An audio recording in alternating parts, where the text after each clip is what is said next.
Imagine standing before a castle so intimidating, no army ever dared challenge it. This is Himeji, Japan's White Heron, a fortress of deception, towering walls, and a maze designed to confuse invaders before they even reach the gates. It was never tested in battle, never scorched by fire, never cracked by earthquake. Himeji didn't just survive history, it outsmarted it.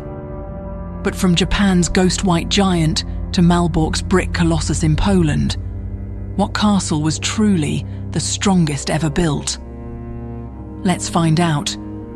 If you're obsessed with brilliant defenses, ancient power moves, and uncrackable design, hit that subscribe button. Each of these castles reveals a different path to survival: clever engineering, cold diplomacy, or just being too terrifying to touch. Number 10. Matsumoto Castle, Japan. Matsumoto Castle rises from the Nagano Plains like a dark sentinel, its black plaster walls earning it the nickname Crow Castle. Built during Japan's chaotic Warring States era, it was designed for battle, with double moats, steep roofs, and slitted towers.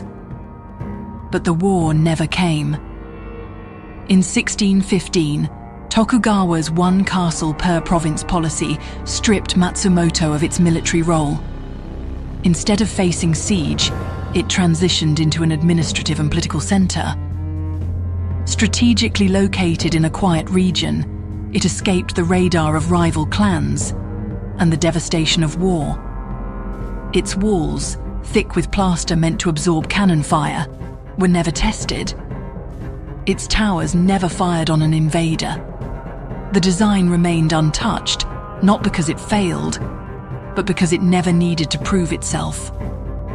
Matsumoto survived not through bloodshed, but by becoming useful. A fortress turned government seat, a rare example of a castle that endured through diplomacy and timing, not war. Others won't be so lucky. Number 9. Cronborg Castle, Denmark. Cronborg Castle commanded the Øresund Strait, Denmark's gateway to Baltic trade. With Renaissance bastions and rows of cannons aimed across the water, it was a fortress meant to intimidate, not be tested. But in 1658, Sweden called its bluff. By the time Swedish forces laid siege, Cronborg's garrison was already weakened by disease. With land routes cut off, supplies vanished quickly.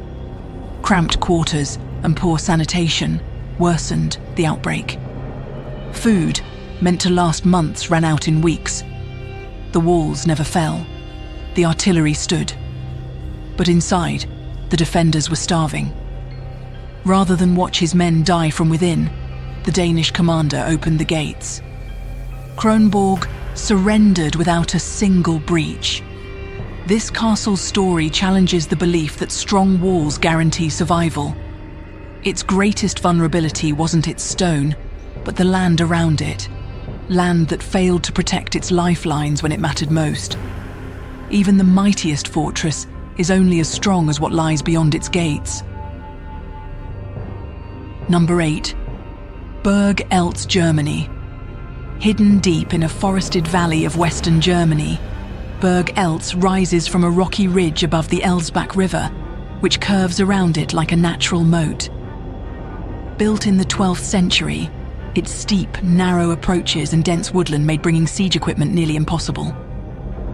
When the Elt's feud broke out in the 1330s, Elector Balduin of Trier knew a direct assault would be suicide. Instead, he built 2 siege castles to blockade Elts. For 11 months they starved the defenders into surrender, never breaching a single wall. Its unusual design, shaped by generations of family co-ownership, created a fortress of thick stone, hidden stairways, and overlapping towers. It was a maze by design, discouraging any attacker from even trying. Berg Elt was never conquered, never destroyed by war. It stands today as one of the best preserved medieval castles in Europe. Some castles survived through sheer might.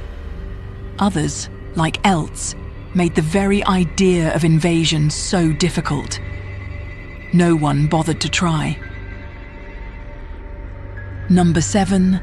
Prague Castle, Czech Republic. Prague Castle looms above the Vltava River, a sprawling fortress of palaces, cathedrals, and layered defences. Its steep elevation and narrow approach routes gave defenders the high ground, while a maze of courtyards and stone walls turned each advance into a brutal uphill fight. During the Hussite Wars of the 15th century, rebels took much of the city, but the castle held. Its defenders fell back courtyard by courtyard, forcing invaders to earn every inch. In 1648, Swedish troops sacked Prague's old town, but failed to breach the castle before peace was declared. Even Napoleon's forces, centuries later, left it standing, using it instead as military housing. Each generation fortified what came before: new towers, deeper moats, heavier gates. The castle was never static, it grew stronger with time. Prague Castle's secret wasn't just strength, it was adaptation. While others fell to obsolescence, Prague's defenders doubled down. The result? A fortress that didn't just survive war, it outlasted empires. Number 6. Windsor Castle, England. Windsor Castle rises above the River Thames on a chalk ridge, its elevation providing a natural advantage. Attackers had to expose themselves climbing uphill, while defenders had clear sightlines and steady supply via the Thames below. During the First Barons' War in 1216, rebel barons and French forces besieged Windsor for over 3 months. Constable Engelard de Sigogné led the defence, using the castle's layered fortifications to devastating effect. Archers rained fire from the round tower. Counterattacks surged from the lower ward. Every ring of defence slowed the siege until the attackers gave up and withdrew. In 1642, during the English Civil War, even when the outer bailey fell, the defenders held the inner wards until a truce was reached. Windsor's survival wasn't luck, it was legacy. Monarchs continually reinforced the walls, adapting them for new threats.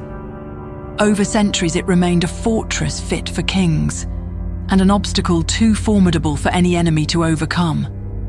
Sometimes, what makes a castle unbeatable isn't just its walls, it's what those walls protect.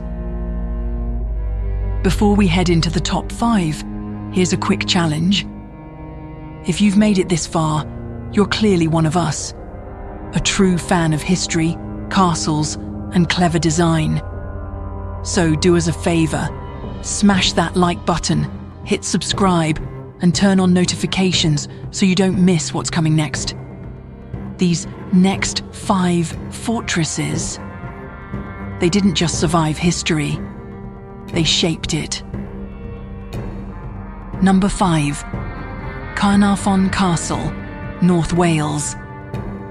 Carnafon Castle, built by Edward I, was no ordinary fortress. Anchored on a peninsula where the River Sayont meets the Menai Strait, it had direct access to the sea. Its dock and water gates ensured it could be resupplied by ship, even under siege. Its polygonal towers and banded stonework were inspired by Constantinople, designed to intimidate. The castle's thick, hollow walls let soldiers move within, reinforcing weak points without exposing themselves. During the Glyndwr Rising in the 1400s, Welsh forces besieged the castle for months. But the English garrison, led by John de Beaumont, held firm, fed and reinforced by sea. Even in the Gunpowder Age, Carnafon withstood assaults that toppled lesser castles. In 1294, rebels briefly seized the gatehouse. but only through disguise, not force. Carnafon didn't just survive because of walls. It survived because of water. Most castles relied on cliffs or moats. Carnarfon mastered the tide and proved that control of the sea could be the most unbreakable defense of all. Number 4. Dover Castle, England. Perched atop the white cliffs of Dover, this fortress guarded the narrowest point of the English Channel. Known as the Key to England, its position made it the first and last line of defense between Britain and Europe. Dover Castle's strength lay in its concentric design. Breaching one wall only led to another, each one higher and harder to take. In 1216, Prince Louis of France laid siege, capturing the outer bailey and barbican. But the inner walls held firm. Inside, Hubert de Burgh's garrison launched counterattacks through hidden sally ports and used medieval chalk tunnels to outmaneuver the French. The chalk bedrock beneath the castle made enemy tunneling impossible. Above ground, relentless arrows and timed strikes broke the siege. A key innovation was the spur, a forward defense that forced attackers into a deadly crossfire at the gate. Dover didn't win with brute force. It won by grinding invaders down. Some castles stunned with scale. Dover's genius was endurance, layered walls, clever positioning, and just enough cruelty to make conquest too costly. Number 3. Malbork Castle, Poland. Malbork Castle, in northern Poland, is the largest brick fortress in the world. Built by the Teutonic Knights, it spans 52 acres along the Nogat River. Its layered design, outer bailey, middle castle, high castle, created a fortress within a fortress, each level reinforced with its own walls, towers, and gates. After the Polish-Lithuanian victory at Grunwald in 1410, their armies surrounded Malbork, expecting an easy win.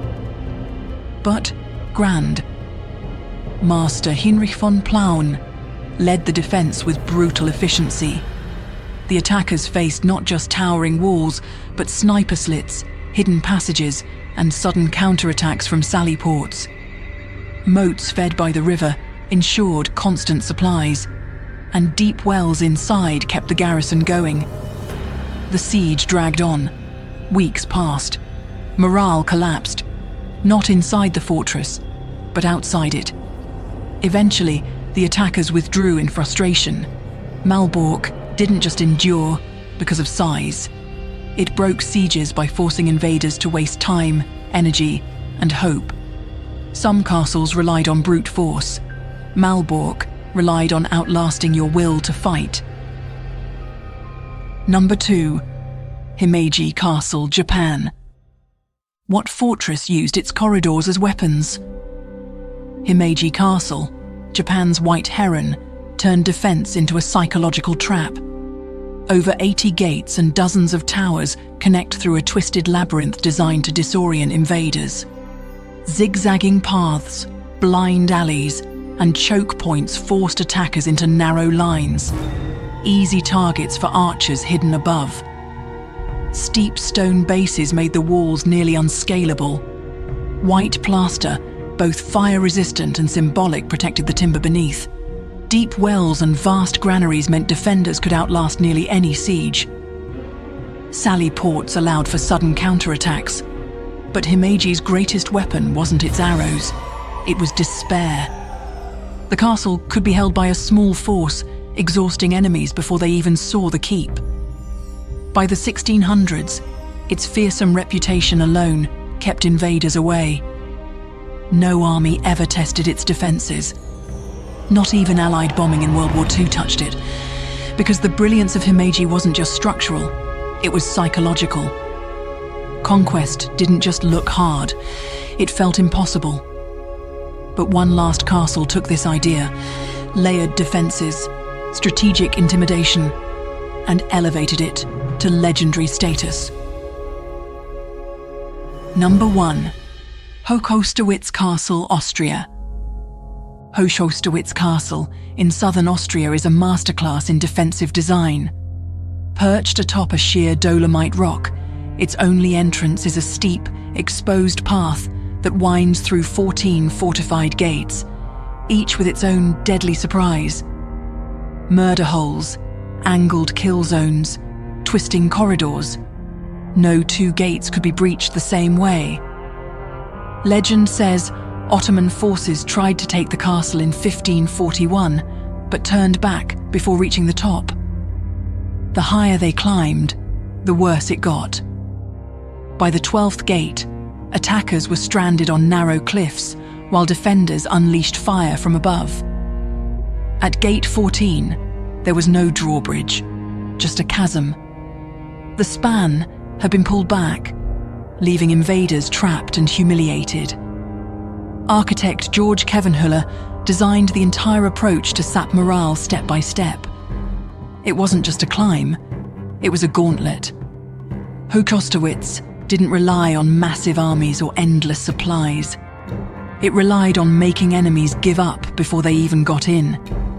Its true weapon wasn't stone, it was psychological collapse. And that's what makes it the greatest fortress of them all. Each of these castles shows how architecture, strategy, and psychology can combine to create something truly enduring. These weren't just stone walls, they were masterclasses in design, deception, and survival. Whether it's layered defenses, hidden tunnels, or using terrain as a weapon, the lessons still hold power today. So now it's your turn. Which fortress impressed you most? Was it Malbork's towering brick stronghold, Himeji's maze of fear, or Hochosterwitz's legendary 14 gates? And if you could borrow one defensive idea for your own creation, what would it be? Let us know in the comments. We read every single one. If you love castles, warfare, and the hidden genius behind medieval architecture, hit subscribe and check out our full playlist on fortress design. There's a whole world of secrets still hidden behind stone walls.